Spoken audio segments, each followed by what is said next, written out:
Diabetes নিয়ন্ত্রণে রাখতে সঠিক লাইফস্টাইল অত্যন্ত গুরুত্বপূর্ণ। প্রথমত, নিয়মিত ও পরিমিত খাবার খাওয়ার অভ্যাস গড়তে হবে। সাদা ভাত, মিষ্টি, চিনি ও বেকারি খাবার কমিয়ে শাকসবজি, ডাল, লাল চাল বা আটা রুটি, মাছ ও ডিম বেশি খাওয়া উচিত। একবারে বেশি না খেয়ে দিনে 3 বেলা প্রধান খাবার ও 2 বেলা হালকা খাবার খেলে রক্তে শর্করার ওঠানামা কম হয়। দ্বিতীয়ত, প্রতিদিন অন্তত 30 মিনিট হাঁটা বা হালকা ব্যায়াম করা দরকার। নিয়মিত শারীরিক পরিশ্রম ইনসুলিনের কার্যকারিতা বাড়ায় এবং ওজন নিয়ন্ত্রণে সাহায্য করে। তৃতীয়ত, পর্যাপ্ত ঘুম ও মানসিক চাপ নিয়ন্ত্রণ খুব জরুরি। অতিরিক্ত দুশ্চিন্তা ও কম ঘুম রক্তে শর্করা বাড়াতে পারে।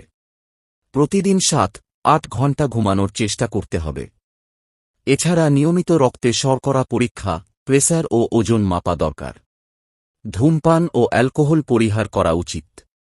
সবশেষে, চিকিৎসকের পরামর্শ অনুযায়ী ওষুধ বা ইনসুলিন নিয়মিত গ্রহণ করতে হবে। নিয়ম মেনে চললে ডায়াবেটিস নিয়ে সুস্থ ও স্বাভাবিক জীবনযাপন করা সম্ভব।